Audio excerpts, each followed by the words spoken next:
যুগে লড়ে যাব। ক্ষমতার লোভে অন্ধ হইেন না। হাদি ভাইয়ের রক্ত এই জাতীয় ঐক্যের আঠা হয়ে আসুক, সেটা আমরা চাইনি। এগুলো দিয়ে জাতীয় ঐক্য হয় না। দিল্লি না ঢাকা। আজকে এই বেদিতে আপনারা যারা বসেছেন আর যারা আসেন নাই, আপনাদের দুইজনকেই বলি, ক্ষমতার লোভে অন্ধ হইেন না। আজকে যদি আমার বুকে গুলি লাগে, আমি জানি এই ধরনের একটা প্রোগ্রাম হবে, এসে বক্তৃতা দিবেন, তারপর চলে গিয়ে আবার হচ্ছে সিট নিয়ে নেগোসিয়েশন করবে। অনেক দল রয়েছে, যেহেতু আরপিও সংশোধন হয়েছে, এখন অন্য দলের মার্কায় নির্বাচন করতে পারবে না বলে নিজের দলের মার্কা বিলীন করে দেওয়ার জন্য তারা রেডি হয়ে আছে। এগুলো দিয়ে জাতীয় ঐক্য হয় না।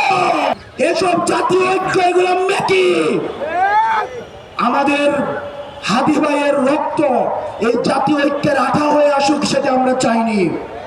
আপনারা যদি দেশের প্রশ্নে, সার্বভৌমত্বের প্রশ্নে, বাংলাদেশের প্রশ্নে দলীয় স্বার্থের ঊর্ধ্বে উঠে আমরা 1 আগস্ট, আমরা 3 আগস্ট 2024 সালে এই শহীদ মিনারের বেদিতে দাঁড়িয়ে যেভাবে আমরা ফ্যাসিবাদের বিলোপ এবং নতুন রাষ্ট্র ব্যবস্থা বিনির্মাণের যে এক দফা দাবি দিয়েছিলাম, আমাদের সেদিনের মতো আবার ঐক্যবদ্ধ হতে হবে।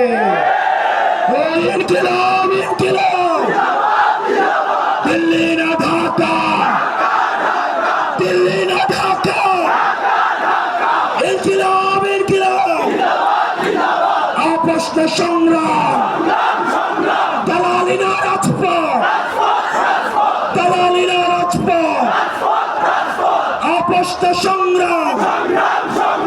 আমরা সবাই হাতি হব, যুগে যুগে লড়ে যাব। আমরা সবাই হাতি হব।